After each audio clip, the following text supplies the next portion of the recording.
ब्रह्मेति यत्रः विज्ञानं भवति ब्रह्म साक्षात् कारकरं विजा।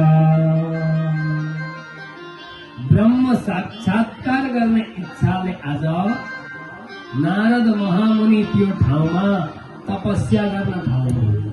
त्यो ठाउँ चाहिँ यस्तो पावन ठाउँ रहेछ जहाँ कसैले माया चलायो भने पनि नचल्ने, अथवा नारद महामुनिलाई कसैले तपमा बाधा दिन खोज्यो भने पनि नहुने त्यस्तो ठाउँ गंगाजी पनि कल कल कल कल बग्न हुँदो रहेछ त्यो क्षेत्रमा।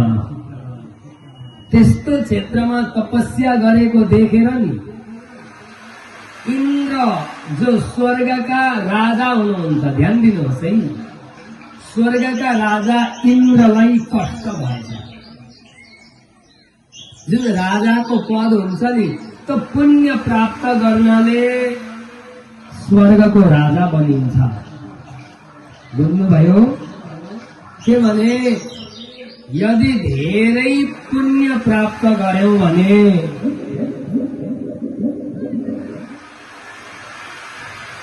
धेरै पुण्य भयो भने स्वर्गको राजा बनिन्छ।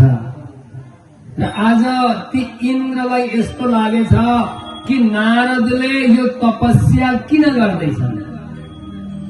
कहीं स्वर्गका राजा बनिन त होइन?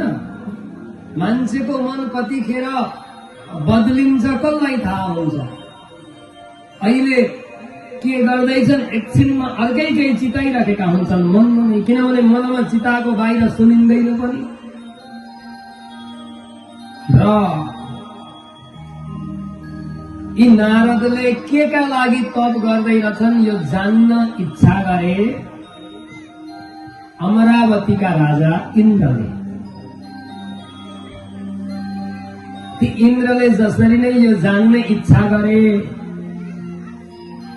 इच्छा गरेपछि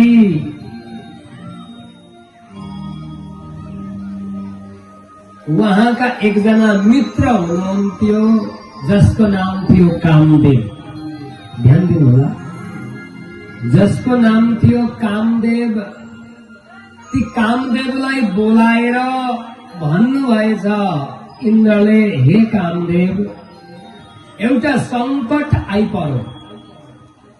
कस्तो संकट भने नारद महामुनि हिमालयमा तप गर्दैछन्। यो तप गर्नको कारण के हो? यसै त उनी सुर असुर पूजित त्यसै पनि त आज यिनी देवर्षि नारद सबैले पूजा गर्छन् त यिनलाई।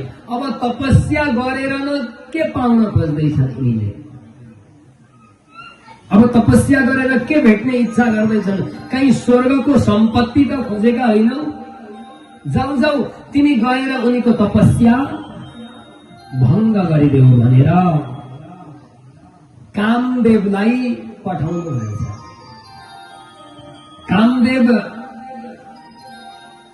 कामदेव जानुभयो, गएर माया